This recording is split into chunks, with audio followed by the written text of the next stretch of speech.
Hello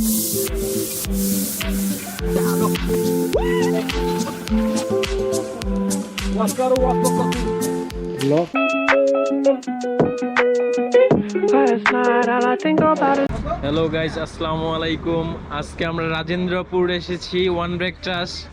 এই যে রিফাত, রাতুল ভাই কুমিল্লা জমজমে খেয়েছি। আচ্ছা, খাবারটা কেমন ছিল? মানটা অসাধারণ, খাবার খুবই টেস্ট অসাম ছিল। খাবার বিশেষ করে কালা ভুনাটা ছিল অস্থির। হ্যালো, আসসালামু আলাইকুম গাইস। এখন আমরা আছি ভাওয়ালের উদ্দেশ্যে বের হলাম। কুমিল্লা রেস্টুরেন্টে আমরা খাওয়া দাওয়া করলাম।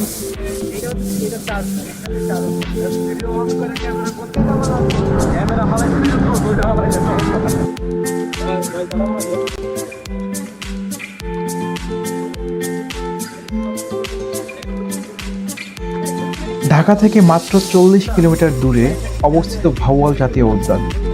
সারি সারি বৃক্ষের মাঝে পায়ে হেঁটে চলা এই উদ্যানের প্রতিটি জায়গায় নজর কাড়া।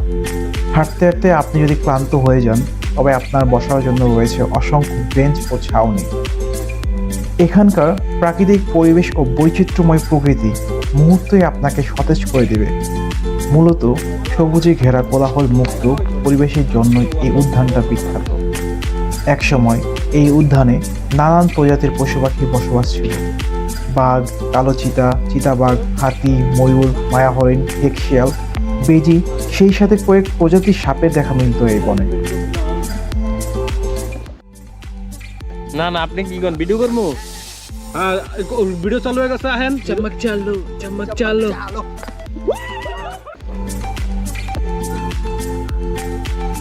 উদ্যানে প্রবেশের শুরুতেই আমাদের চোখে পড়ে একটা ঘোড়ার গাড়ি। ঘোড়ার গাড়িতে উদ্যান ঘুরে দেখতে পাওয়াটা বেশ আনন্দের। আমরা একটা অটো রিজার্ভ করি আমাদের বর্তমান গন্তব্য ওয়াচ টাওয়ার। মিনিট 10 অতিক্রম করতেই আমরা চলে আসি ওয়াচ টাওয়ারে। ভাওয়াল উদ্যানের অন্যতম প্রধান আকর্ষণ এই ওয়াচ টাওয়ার। মূলত উপর থেকে উদ্যানের প্রাকৃতিক সৌন্দর্য উপভোগ করার জন্য এই ওয়াচ টাওয়ার তৈরি। চলুন ঘুরে আসা যাক।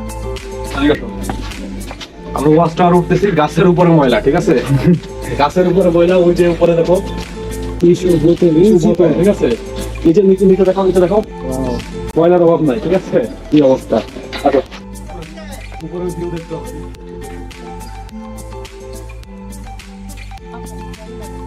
ভাওয়াল উদ্যানে এসেছেন, কিন্তু ওয়াচ টাওয়ারের উপরে উঠবেন না, তাহলে আপনি আসল সৌন্দর্যটাই দেখতে পেলেন না। টাওয়ারের উপরের চারপাশে গাছ আর গাছ, এ যেন সবুজের এক বিশাল সমারোহ।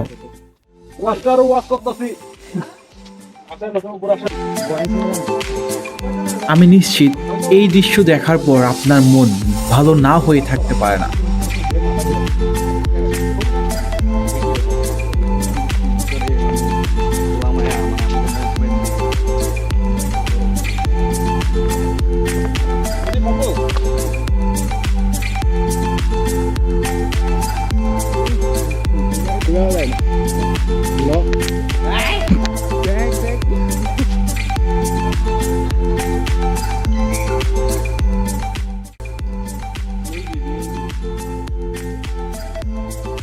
আসসালামু আলাইকুম, কি অবস্থা সবার? দিস ইজ আব্রাহানি ফ্রম ওয়ান ব্রেক ট্রাস।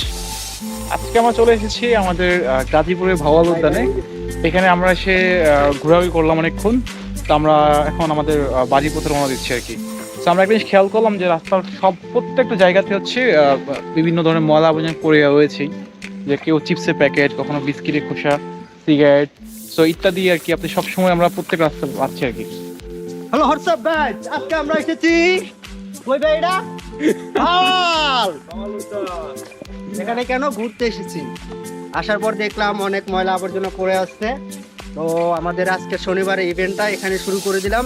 ইনশাল্লাহ আপনারা যারা যারা ভাওয়াল আসতে চাচ্ছেন আমাদের সাথে যোগাযোগ করুন, এখানে এসে আমাদের ইভেন্টে যোগ করুন। এই যে আমাদের প্লাস্টিক পলিথিন যেগুলো আছে, এগুলো আজ থেকে যদি আমরা 300 বছর পরও যাই, প্লাস্টিকগুলো কিন্তু নষ্ট হবে না, পচবে না, গলবে না। এই প্লাস্টিকগুলো এরকমই সেম থাকবে, হয়তো বা কালারটা ডিসকালার হবে, কিন্তু এই প্লাস্টিকটা কিন্তু আমাদের পরিবেশে অনেক ক্ষতি করছে। তো চেষ্টা করবেন আমাদের মতন, আমরা ট্যুরে এসে এইভাবে কাজ করছি, যাতে আপনারাও এইভাবে কাজ করলে পুরো দেশটা আমাদের চেঞ্জ হয়ে যাবে।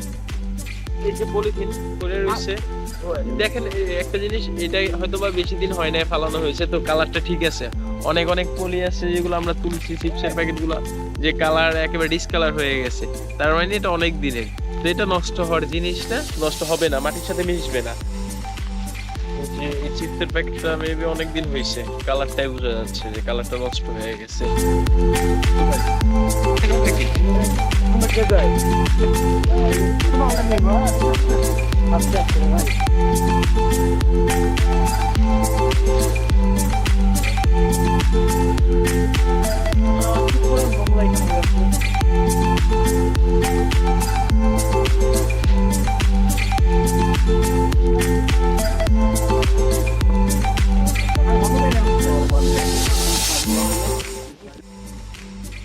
আমরা অনেকক্ষণ ঘাটাঘাটি করে ময়লা পরিষ্কার করলাম।